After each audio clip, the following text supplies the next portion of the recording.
The Cubs closed out a successful road trip with a pretty poor performance in San Diego. We talk about that and more next.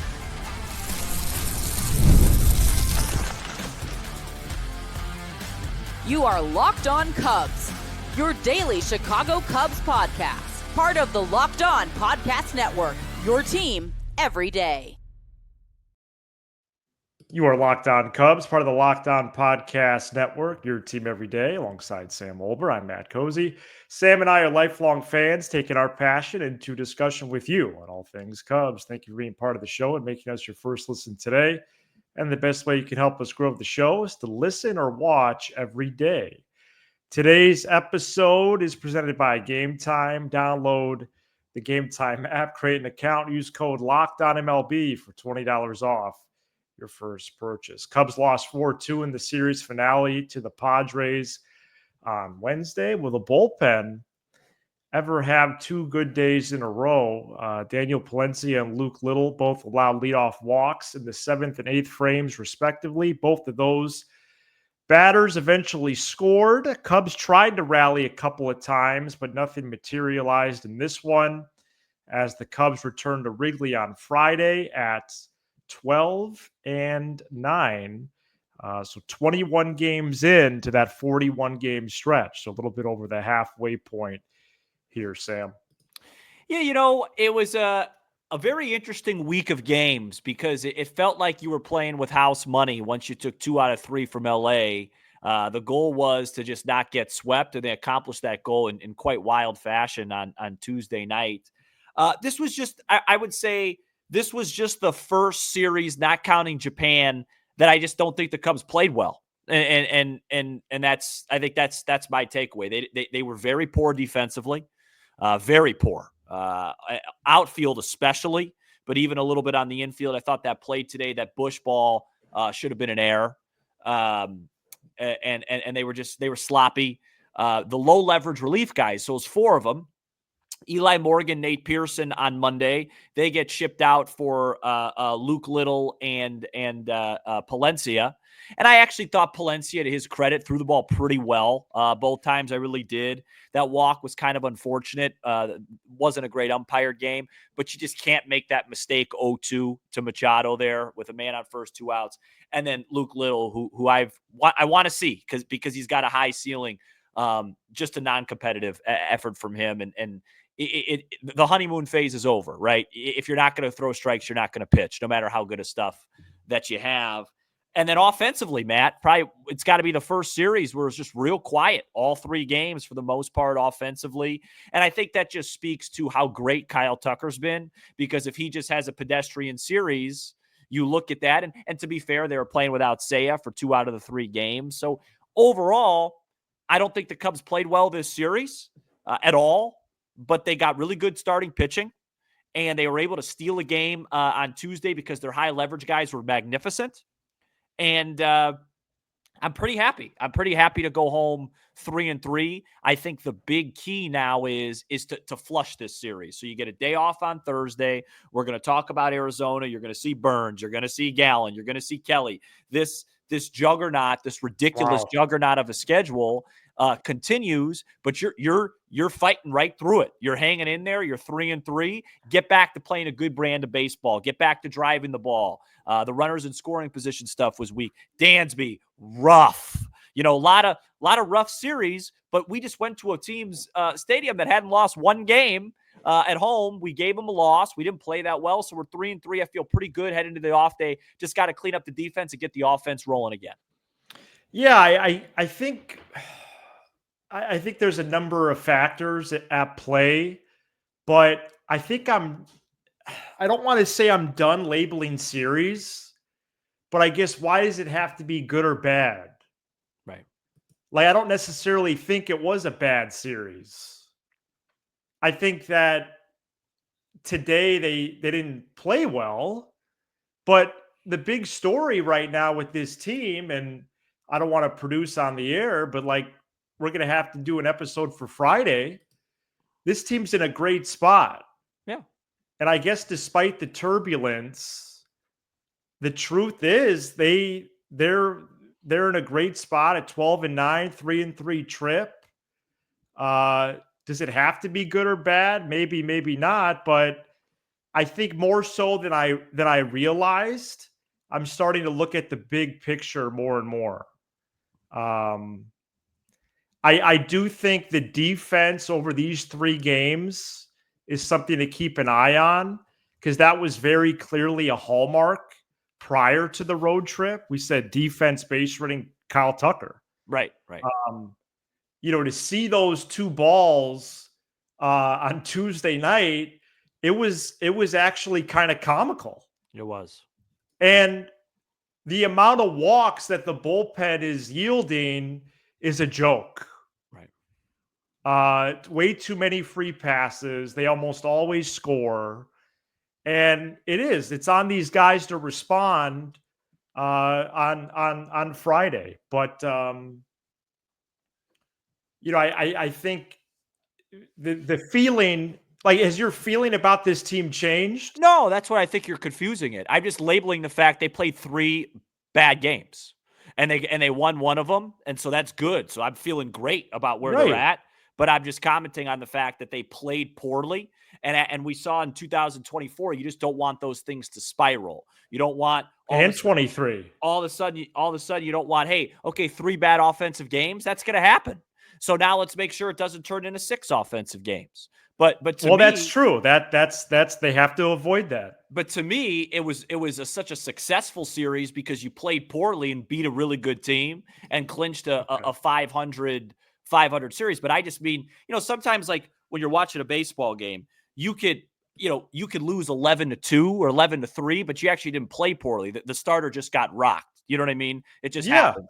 This was, you got 3 really good starts. You walked the ballpark, you made a bunch of errors, and you didn't hit. You know what I mean? So it was the first series since Japan where it was like, okay, they didn't play that well, and that's fine. They played really well against the Dodgers. I thought in all 3 games, to be honest. The first game, there was nothing you could do with Yamamoto the way he pitched. And so now you get it. This is where a day off's crucial. You wish you had a little bit softer of a landing coming back home, but see if you could, pick up the slack and start hitting again. But also, to their defense, Carson Kelly's a huge part of this team to start the year. He wasn't out there the first 2 games of this series, and Seiya wasn't out there. So, it's to be expected. But the walks and the defense needs to get cleaned up. Yeah, the lineup Monday, Tuesday just looked light, and I think because it was. Yep. I did want to ask you about the offense because an early opportunity Wednesday that I thought was discouraging was when the Cubs had the bases loaded and nobody out in the 3rd inning. It was a game. And they scored 1 run and Tucker sack fly. Okay, good. Fine. Good baseball on principle, but the big hit there or even a walk would have been better. And Seiya grounded into a double play. I think for someone to say, first game back would be an excuse or an explanation. Yeah. And I did. I thought that was the most pivotal spot offensively. I thought that was the game. I thought that and the run given up by Palencia were the 2 where I'm like, man, because Pavetta's good. Okay. He's somebody, was great today. He's somebody that we both had some interest in the offseason. Yeah. And Seiya, that swing, he swung at a great pitch, and it looked so tentative. It was a one-handed finish. He took his injured wrist off and just hit into a double play, and I put my head down because I was feeling bases loaded, no out for Tucker. The over-under on that inning becomes 2.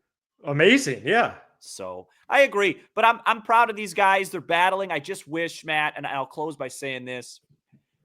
I just wish we weren't playing the team with all these struggles that we have.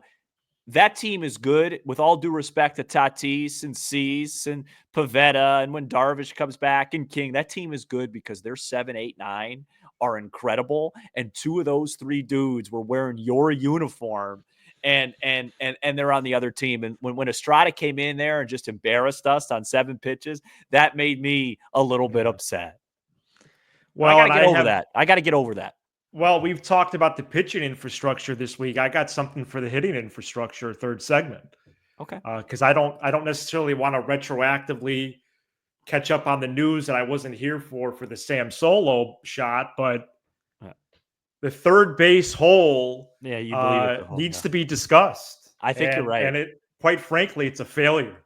I think And you're right. that's a tease. That's one of the business we call that a tease. That's not till the third segment. Wow. All right, coming up next, one player could be heating up right now, and that's Pete Crow-Armstrong. Stay tuned. Hey, today's episode is brought to you by our brand new partner at Amazon Fire TV. Did you know your Fire TV is also an Xbox? Turn any TV into your gaming and entertainment hub with Fire TV Stick 4K devices. No console required. Just grab your paired controller, subscribe, or sign into Xbox Game Pass Ultimate with EA Play included, and you're ready to play.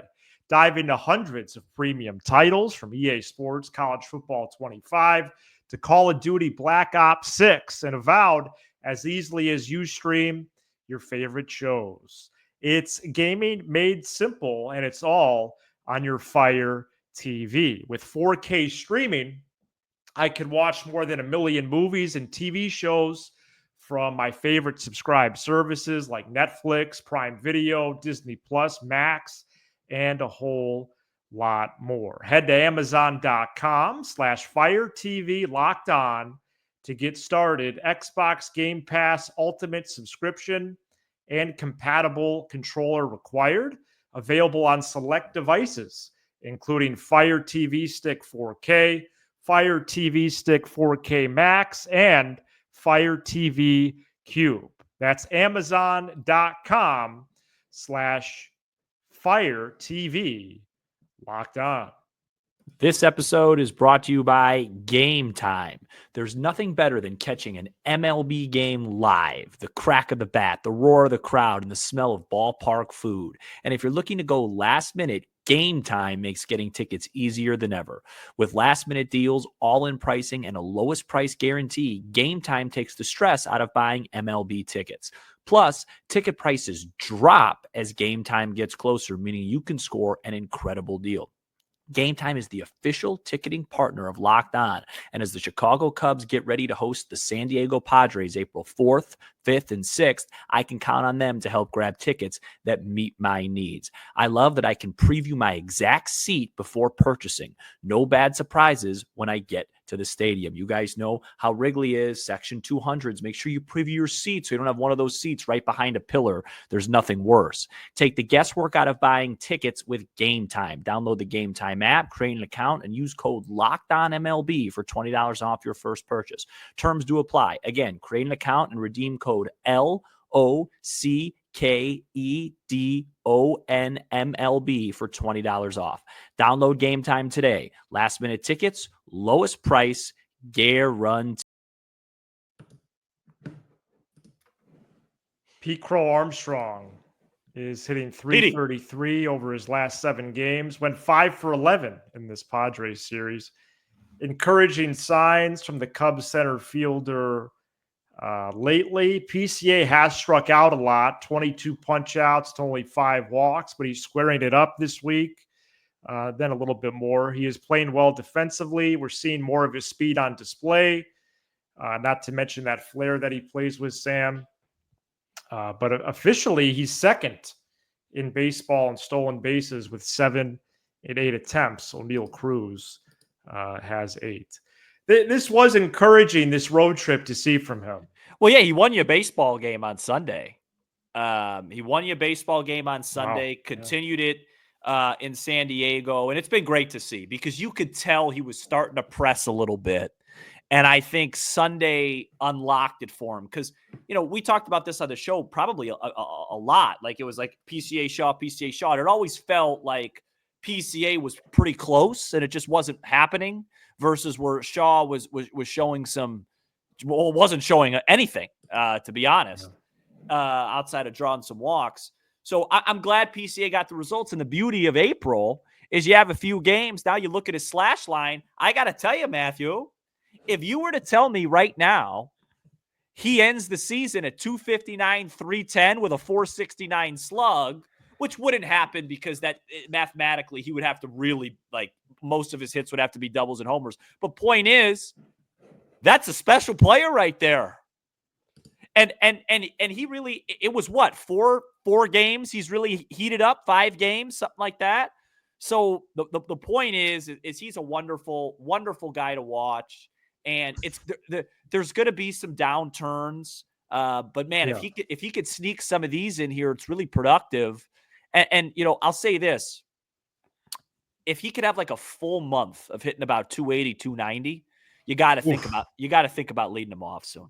Wow. What? Yeah. But I'm talking about a full month. So about 25 to 30 games. Yeah. Full 25 to 30 games. I saw something. I wish I knew it was on the marquee during the game, so I don't want to cite it, but somebody, Boog or somebody said that Counsell said he will lead off PCA once he is one of the 4 best hitters on the team. That's when he said he'd lead off. Somebody said that on the air. So he would have to be 4th to Happ, Tucker, and Seiya.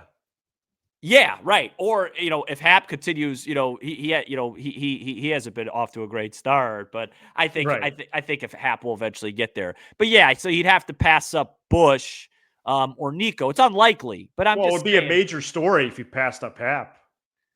Yeah, and I don't think that's the case. I think Happ's hit the ball better. Hoarder's playing great. Nico's been great. Gave him a shout out on the solo show. Why don't you get his jersey? Yeah, I want to extend talk, man. I want to make a statement. Okay. I have a Nico jersey already, a blue one. Oh, I don't wear it a lot. I forgot about that.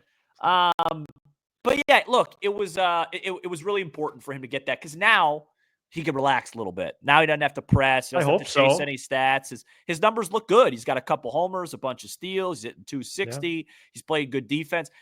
I will say, overall, and I'm not blaming PCA for this, it does seem like there were some communication issues in this outfield. Absolutely. I've gotten that vibe as well. And I'm talking about even on plays that get made. There's like a lot of what's your point of contention there? Because I don't know if I could pinpoint it, but I hear what you're saying. I just look at center field as the captain. There's steps to the ball. It just seems like they make a catch, and then right when they make a catch, they look and are like, "Hey, what was that? Me? Oh, God, what? It's like, come on, man." And then anytime I criticize Kyle Tucker, I'd like to whisper, because if he for some reason is watching, I just want to say that I think you're doing tremendous. But I just want to whisper. He hasn't looked that comfortable defensively to start the campaign. Well, it really was, for me, it was just starting in this series, but yeah. Well, he had the one in Wrigley against the Padres, remember? That Sunday game. Yeah. That Sunday game, the triple. And listen, I said this on my show, the solo show yesterday. I get it. He doesn't want to run into anybody. He's got a lot of money on the line. Yeah, plus he's brand new to the park. Yeah, like, if he hears somebody coming in his head, hey, and I'm not saying he's doing this, but it could be subconscious. You don't want to run anybody. You guys got 500 on the table. Well, Monday or Tuesday, there was a routine fly ball. It was in right field, but maybe right center. And he waved PCA off like a plane was coming in to land, and PCA wasn't even close. Listen, man, just another that reason. Really got me good. Just another reason to extend him. And he can extend. You don't want to play the whole year walking traffic out there. You don't want to play the whole year walking on eggshells. He signs that $500 million deal. He'll be going up against that brick wall at Wrigley. But yeah, PCA's been great. I'm happy for him. Just so fun to watch. That home run that he hit today, by the way, we're recording this Wednesday evening. Left on left against Peralta. Peralta tried to quick pitch him. And I mean, he just hit a moonshot, man. Oh, that's his third homer. Yeah. He might make the All-Star team. I hope he does. Cubs, Diamondbacks this weekend. All 3 games are at 1:20. We'll do a full preview of that for our 5th and final episode this week, which you'll be able to find starting Thursday evening. So make sure to stay tuned for that. All right, coming up next, third base situation. A little bit more follow-up on that. This episode is brought to you by Prize Picks. Basketball and hockey playoffs are heating up, and there's no better way to turn your sports knowledge into real rewards than with Prize Picks, the easiest and most exciting way to play daily fantasy. With Prize Picks, you simply pick more or less on at least 2 player projections, and you're in. You can even combine players across sports, basketball, hockey, baseball, and more for your chance to win up to $2,000 your cash. I think I'm going to do that. I've been doing the Tucker over homers and the PCA over steals. I haven't hit that yet, but even if I just hit one of them, I'll be up units. But I'm going to go PCA over steals, and then I'm going Jimmy Butler over points in game 1 against the Rockets, the former Bull Jimmy Buckets. I can't wait for the NBA playoffs.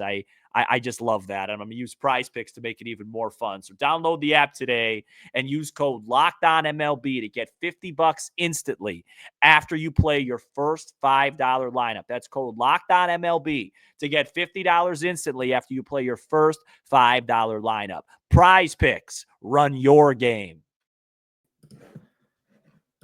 All right, last segment here on a recording on a Wednesday or Thursday morning, whatever your routine is. Thank you so much for listening. Shout out to all the audio peeps out there, everybody on YouTube. Matt Shaw being demoted, pretty normal, actually. Yeah. There's not many Chris Bryants out there, and such. Ian Happ got demoted. He's right down the dugout there. But what the Cubs have done at third base the last few years has been troubling. And Matt Shaw getting demoted on Tuesday, in my opinion, is just the latest sign of that.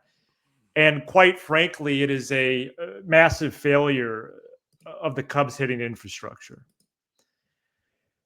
So we seriously expect Shaw to fix something at AAA? And then what? He's just going to come up and we're just going to put out the magic carpet? He's going to be better?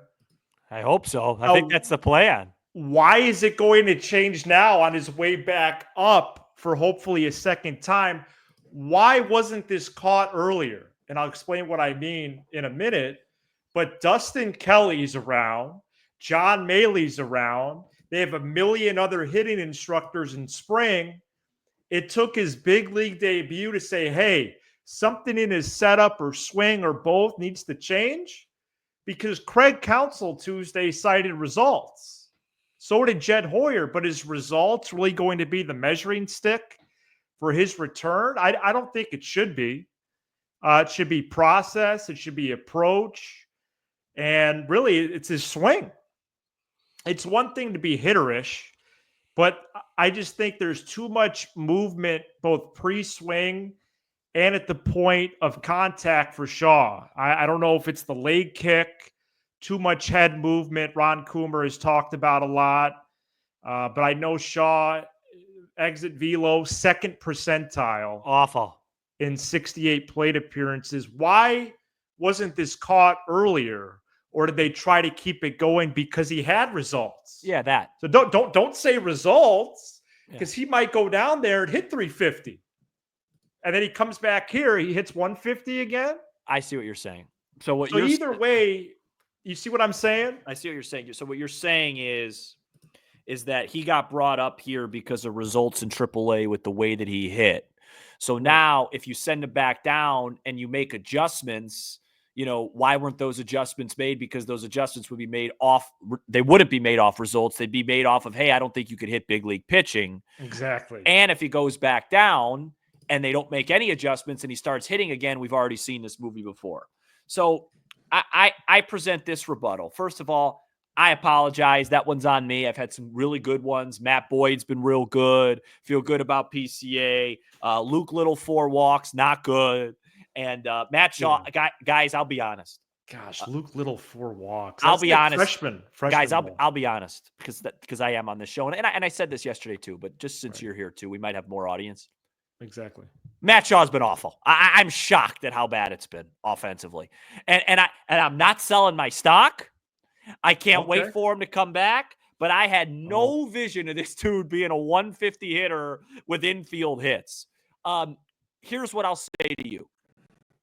He had results in AAA. He's had results everywhere they had. They weren't going to, they're going to say, hey, I'm going to let you do your thing first. We're going to give you a 20 game or so sample. We've seen it. Now it's time to go make adjustments. So to your point, if they don't make the adjustments now, then that would be a problem. But I believe they will. I think you got to give the player the benefit of the doubt. You can't change him before you see him in the big leagues. He got his chance. He got his opportunity. He failed. It was a 20 game stretch where he looked uncompetitive.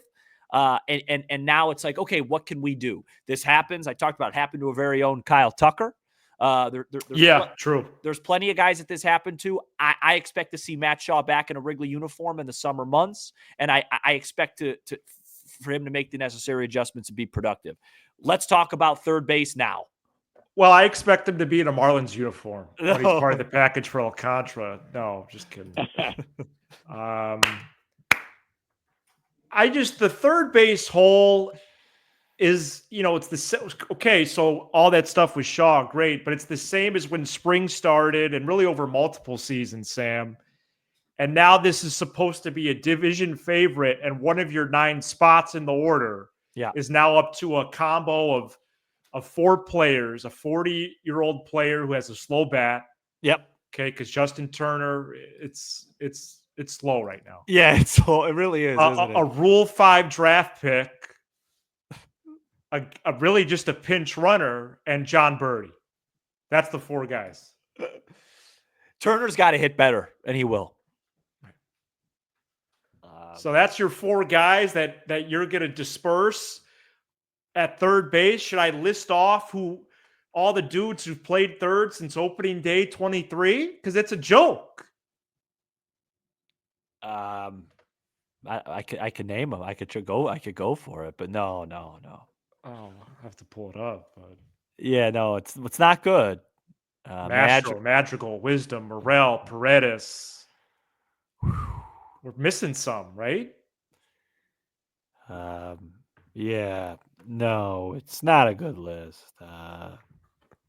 Did Edwin Rios ever get a spot? Edwin Rios, yeah. Did he ever play any third or? Yeah, oh yeah.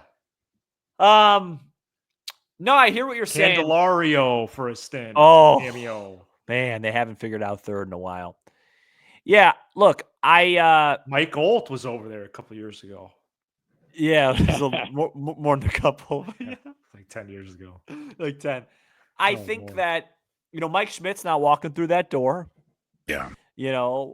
Brooks Robinson's not walking through that door. Yeah. Ron Sano's not walking through that door. Heck, yeah. 2015, 2016, Chris Bryant's not walking through that door.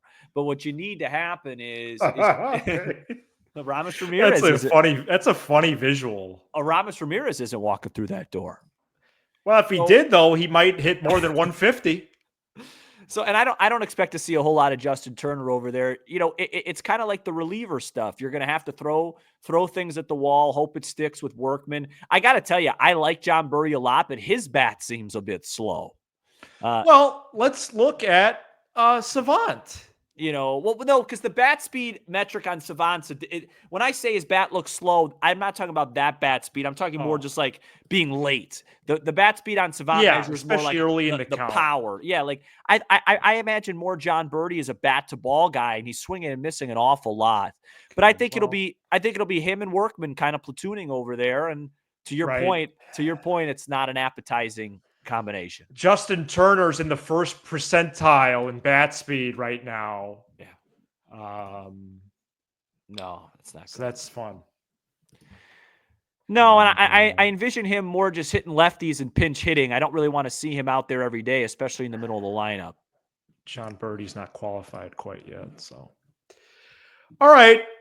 We're going to preview Cubs Diamondbacks. That will be posted Thursday evening. So, anything else, Sam? No, I think that's about it. I mean, it was a good road trip, bad series, but it's not going to get any easier this weekend. We're going to talk about it. No, wow, the best 3 pitchers they have. Thank you so much for checking out this episode. We're here 5 episodes per week talking about all things Cubs. For your second listen, check out the all-new Locked On MLB Game Night. Every night, every game, all season long. Get local analysis on a national scale. Find MLB Game Night on the Locked On MLB channel on YouTube or wherever you listen to podcast. For Sam Olber, I'm Matt Cozy, and this is Locked On Cubs. Go Cubs.